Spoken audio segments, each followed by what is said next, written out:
love the most about this next lesson is it's not only our next installment in the feminine journey, but it is also an age-old femme beef. In our previous lesson, we talked about being introduced to the emotional loss of the human experience and having to deal with the power and passion dynamic. We also briefly went over that our initial stages in the feminine journey also include our relationship to the masculine. But before we get into that, I would like for us to first look at what it's like as a feminine once we start delving into the depths and the shadow of our emotional world. This process can look very different from a feminine dominant perspective or a masculine dominant perspective for feminines. And so we are going to look at the beef between Pink and Christina Aguilera and their discography to break that experience down. Every human has early emotional wounding to address, but going through life as feminine dominant versus going through life as masculine dominant is going to dictate how you go through that emotional experience. Most feminine dominants, who will be Christina Aguilera in this video, go through life very passion forward, very heart open, very imaginative and relationship based. Whereas masculine dominants, who is Pink in this video, usually go through life very literally based, self-image based, can be very self-assured, and primarily focus on things that seem real and tangible.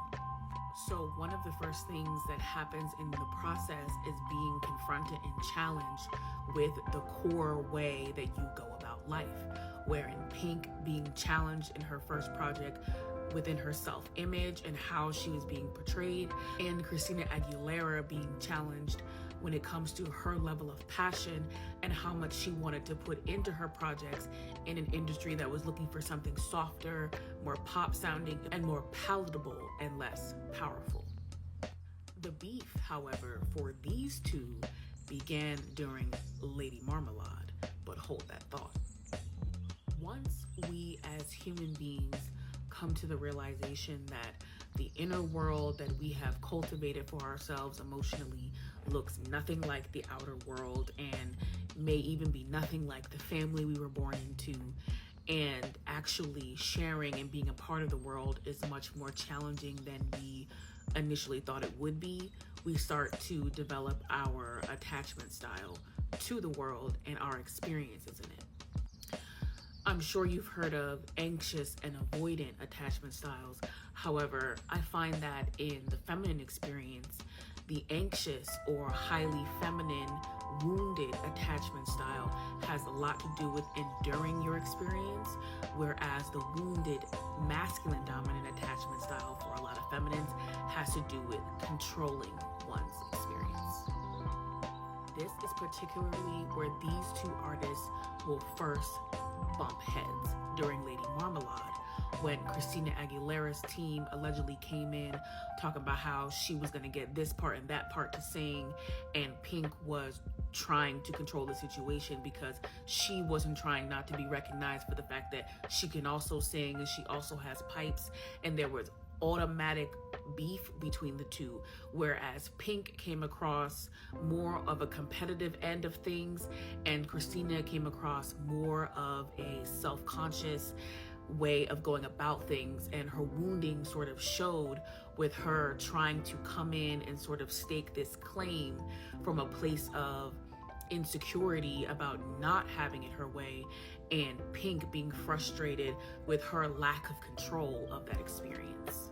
However, when you look at the discography of both artists, you will notice that both feminines were going through a period of emotional void where they were trying to unpack their attachments to their relationships by looking at their family upbringing, where they came from, and why they were the way that they were.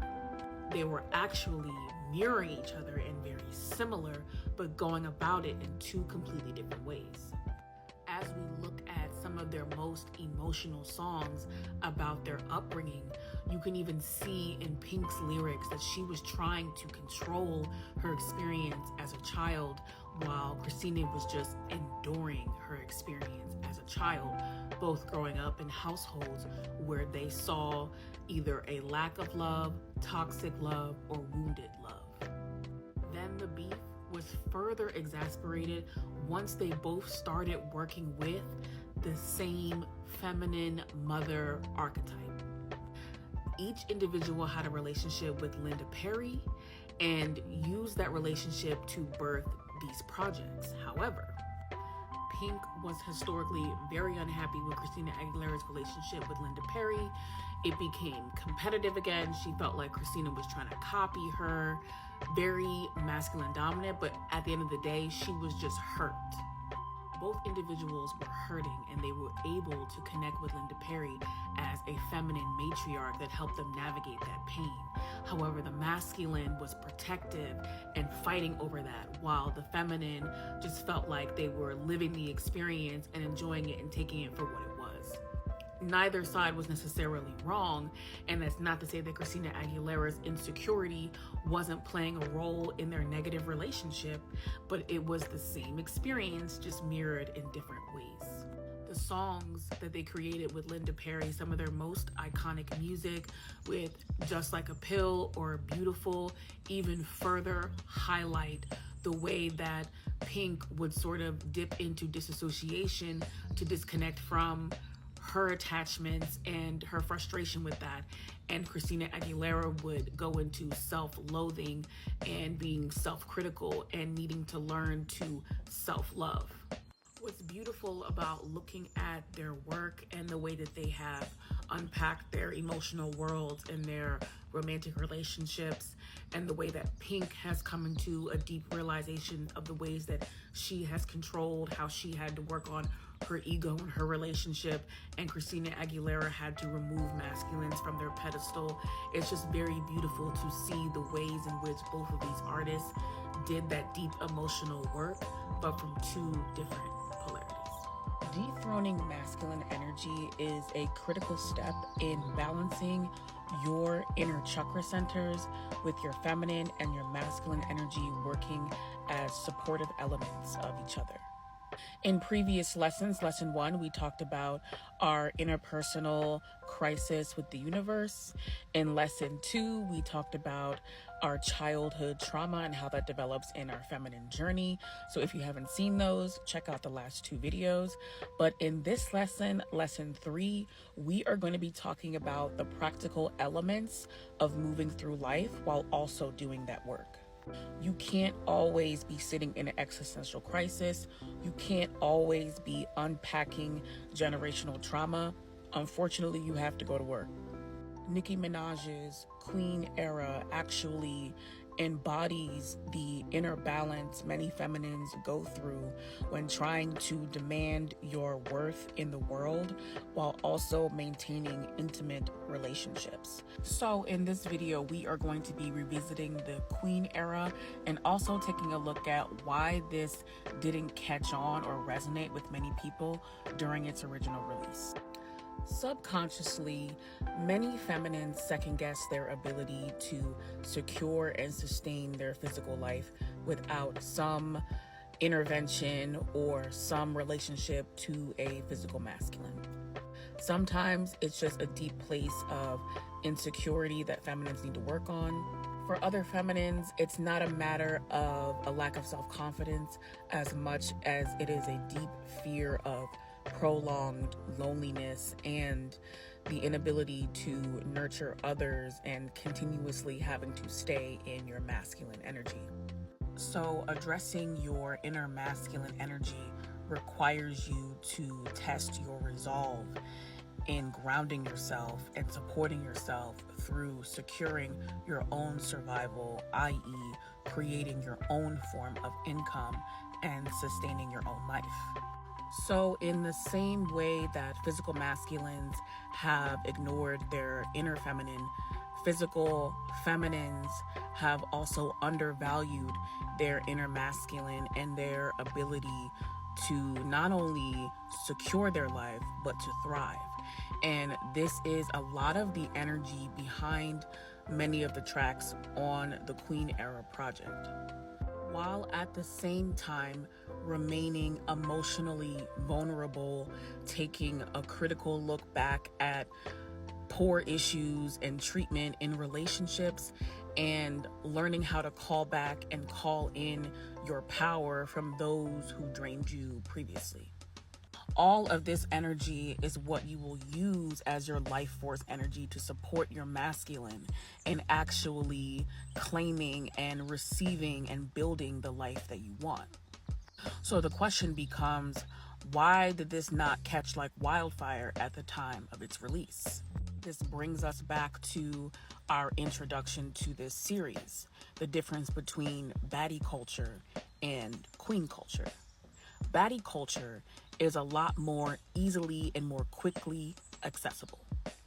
And in 2017, there was an undeniable force behind who would become a main figure of baddie culture, the ability to acquire, to get the deals, to get the accolades, for everything to look exactly the way that it is supposed to look on the outside. At that time, the collective consciousness was not at a place to embrace the integration that you kind of see on the Queen album. Not to say that these other elements weren't fun, enjoyable, a critical part of pop culture and our development, but in other words, it was a manifestation of the dichotomy of baddie culture versus queen culture. The reason why this represents so much integration is because feminines are supported by their inner knowing or their intuition, and that also is included in work and business and other areas that are inherently derived from our masculine chakras. So that means your inner knowing is going to play just as much of a role as your logical mind when it comes to building or sustaining your life. And that's knowing when to step back, when to wait, and when to allow. This is also about being more forthcoming in your throat chakra, saying exactly what you're looking for, what you need, expressing your needs clearly. Cultivating an image of self that also resonates with your inner world and then bleeds into your relationship with others and the boundaries that you set in your interactions with them. So much of the Queen album is about instinct, and it is about mastering of a craft, which is highly feminine, but at the same time doing so while navigating a masculine landscape. In the last lesson, we spoke about how important it is to decenter or de-externalize masculine energy as an adult woman or an adult feminine.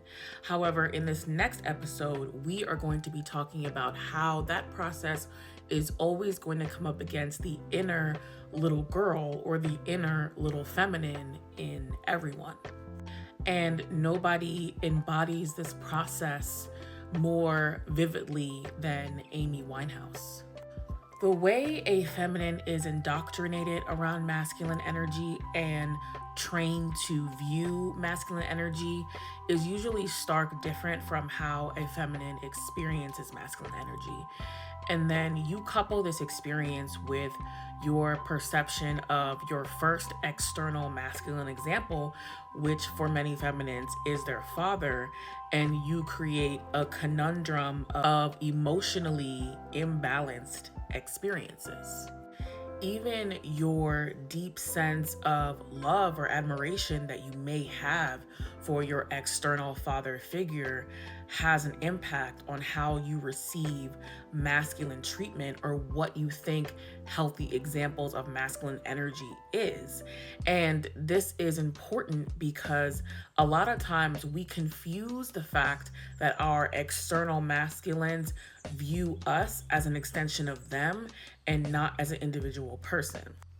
This is important because in order for us to have and understand our own autonomy as well as take responsibility for our lives, we need to see ourselves as the controller or the narrator or the order of our lives. And for many feminines, we see it as our first masculine figure, or the fact that there isn't one there. You start to view masculine energy with a warped God complex because you view external masculine energy as the governor of your life. And this can seep into the relationships you have and the men that you're attracted to. No, these two did not date. However, one time for the fact that she wrote this for him. What is with all these women writing songs for this man? But inevitably, you are disappointed because the way that you were trained to view masculine energy, and even the identity that perhaps your masculine figure or father projected to you, isn't actually how masculinity has been showing up in the world. You're a whole lot more emotionally stronger than masculine energy. You learn very quickly that it isn't a safe place for you to go and be, and a lot of feminines struggle to cope with that. You then try to prove yourself to masculine energy by showing them that you can do all of the things that you're expecting them to do, almost like you would do to your father when you try to prove to him that you can do things and you're able to do things because he's the governor of your life, which can lead to an anxiety attachment style where you are constantly worried because you just want to know, are you going to be safe in this connection with this masculine? Are they capable of keeping you safe? Are they capable of providing anything for you that gives you emotional and literal stability? And oftentimes, many feminines, night after night, wake up alone. This is why I say it's really not anyone's job to protect, per se, people from going through certain relationship experiences, because what is going to happen for you karmically is always what's going to happen to you. However, it's these videos and my hope that this will help you see where you are and be able to learn more effectively so that you don't allow the darkness to swallow you up, like unfortunately our beloved Amy went through herself. There is a saying that says something to the effect of, what you dislike about a person is what you wish you had within yourself, or what you dislike within a person is mirroring what you dislike about yourself. It is something like that, but it's this relationship that is what we are witnessing between Tamar and Tawanda, what we have witnessed over the years, and is a common frustrating relationship amongst feminines. This is the push and pull relationship between a masculine dominant woman and a wounded feminine woman, because they are actually the exact same person. The majority of people who are walking around resonating as masculine dominant have wounded or blocked feminine energy. And that is just a byproduct of the society that we've been living in that has been suppressing the feminine. And many wounded feminines have difficulty honing their masculine skills or have difficulty with their masculine chakras. So in this video, we are going to break down the fundamental misalignment between these two sisters. Any footage that I've watched where I've observed these two, I notice that Tawanda is internally bothered by the softness that comes innate to Tamar. And it's something that a lot of masculine dominant women struggle with because they have an internal disconnect to their feminine energy, and the current masculine dominant energy that they've marinated in is inherently competitive. There is a frustration with why they can't seem to access a natural level of softness or just a natural radiant delivery. There is a hesitancy that I sense in Tawanda that you can see a lot in some masculine dominant women when it comes to those feminine cues. And instead of reaching within oneself and trying to understand why there's a disconnect, it's usually projected outward toward a feminine who it does come naturally to, and that's where the confrontation usually originates. On the flip side, a part of struggling with your masculine energy is oftentimes having low self-esteem and low self-confidence as well. So you can see how the experience is mirrored. They both are struggling with a level of confidence, but one is an inward softness that projects outward, and the other one is this sort of natural authority and command without asking for permission, that most wounded feminines struggle with initially. So when the confrontation strikes, the wounded feminine's reaction is typically to be defensive, to go into victim mode, because you take it as, or they take it as, being attacked, right? And being attacked for how they naturally show up. They don't feel like they're doing anything intentionally to try and harm others by being themselves, but it's triggering the masculine dominant woman in the room. And so this is why falling into that victim placement feels natural, but is ultimately unproductive. So this is when the component of jealousy really starts to come in, because each individual is jealous of something that the other one can attain naturally. Tawanda comes off as being jealous of Tamar's ability to be the baby, in the sense that she will receive help. She expects men to help her. She expects masculines to help her. She's not, she sort of wears her heart on her sleeve, kind of feminine, whereas Tawanda doesn't feel like she has the ability or the agency to do that. And Tamar seems to be jealous of the fact that Tawanda earns and gets respect off rip, like a lot of masculine dominant energy does, just for being masculine, and has a frustration or struggles to understand why she can't command that on her own without having to prove it through different means or merits. This also speaks to why the family pecking order is what ultimately drives a lot of the tension, because as a masculine dominant woman, Tawanda has no issue yielding to the other perceived masculine energy that has accomplished more and that actually, has the tangible things, the money, like Tony. There's no issue. There is an age difference. It makes sense in the masculine's mind that the older sibling should succeed more or have more. What doesn't make sense in the masculine's mind is that the younger sibling should receive more or have more. Even if it seems really shallow or it seems baseless, like it's really just ego based. That's what it is, and that's where the frustration and the challenge comes in, because then for the wounded feminine, to everyone else, it's just about receiving respect for existing, for being as they are, for having an open heart, for being giving, for showing up, and wondering why that's never enough, when really not understanding that it doesn't have anything to do with them. It has to do with the way that others are triggered by their ability to be that way. That's not to say that Tamar doesn't have her own things that she needs to work on with respect to her masculine energy, learning how to communicate more effectively, learning how to command more respect, particularly in romantic relationships, because there's still that wounded feminine choose me energy that's there. So this is just my take on how I think some masculine dominant women and some wounded feminines are actually the same person. They are just mirroring each other's wounds and ping pong triggering each other back and forth. If you've made it to this point in the video, then my hope is that you enjoyed it. Please let me know your thoughts in the comments.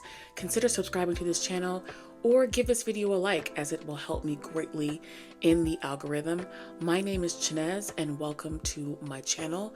At the time of this recording, you can still connect with me on TikTok at Chinez, Chinez. You can also connect with me on Instagram at Official Chinez. Check out my website. I offer personal tarot spiritual readings, and you can find information on that in the pinned comment and in the description box. Thank you so much for watching, and I will see you all in the next episode.